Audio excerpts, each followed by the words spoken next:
Doubling of staff is for everyone else, and that is the concern right now. Let's welcome in the Press Secretary for Heritage Action for America, Lindsey Curnutte. Great to have you with us, Lindsey.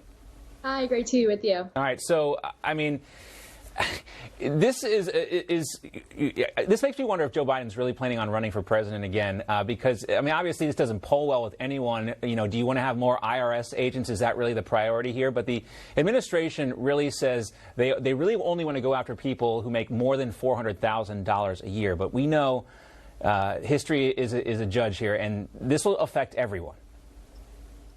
You're completely right. I mean, that's the truth. I think just a couple months ago, we were talking about letting the IRS snoop on bank accounts that had over $600 of transactions in them. This is insane. That will impact every American. It's not just rich Americans. It's not just Americans making over $400,000. That's everyone at the end of the day.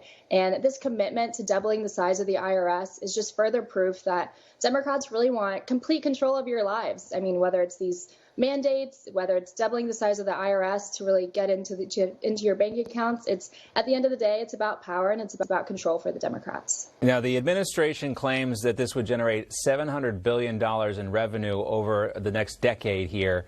But look, we've already seen the estimates from the Congressional Budget Office, and none of this adds up. And again, I'm not a math major here, but what we see from the Biden administration almost on a daily basis are just lies about this being paid for, and that the revenue is going to make it all up, and that it's actually going to decrease inflation. I don't think anyone is buying any of that, are they?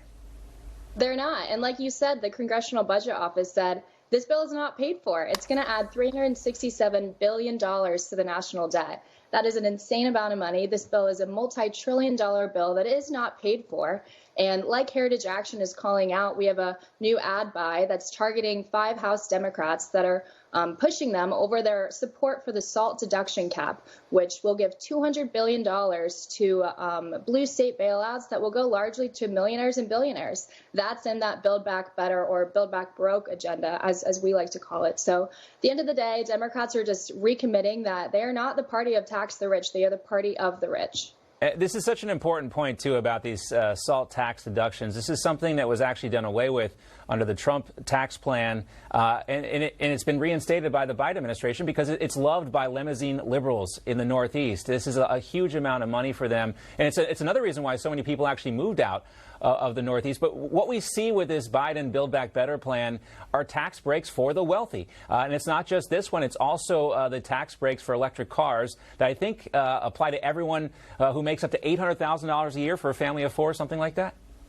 Yeah, exactly. I mean, you have Americans pinching pennies to pay for their heating bills, pay for Christmas gifts, even a turkey now. I mean, the cost of turkey is just skyrocketing. And all the while, Democrats are focusing on giving these massive write-offs to their friends in blue states, their friends of the elites who drive these Teslas and are really of the upper class of society. They're not focused on helping the middle class. They're not focused on remedying this inflation or anything like that. They're focused on basically making good on their campaign promises to their Democrat donors. Yeah, and you know, they're interested in symbolic gestures like releasing oil from the Strategic Petroleum Reserves, which, you know, I think is 3 days worth of gasoline for the American public. It's not going to do a lot to lower anyone's heating bills or lower anyone's pain at the pump right now.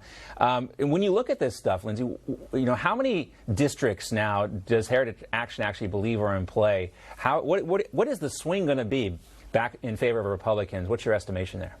Yeah, there's a number of districts. I think there's even upwards of 50 that are in play right now. And you're seeing dozens of Democrats now right around this Thanksgiving holiday time, the chairmen of different committees really saying, hey, maybe I don't want to be a part of this. I don't want to go back to being ranking member next fall or next January. So they're getting tired, and they kind of see where the pendulum's going. They see the polls. They see that Joe Biden, Kamala Harris are both tanking in the polls, and they don't want to be a part of a new minority that they're going to be left with. Republicans and the ideas of Republicans and conservatives are really popular with Americans. We saw that in Virginia and New Jersey. There was a very slim bit of votes there. So in all of these elections that are coming up now this year that we've seen, they're really swinging back to Republicans. They're swinging back to conservatism, the party that's really for freedom, pro-parent as well. So I think Democrats see the writing on the wall, and they're not excited about the new chance of being a part of the minority in the House this year.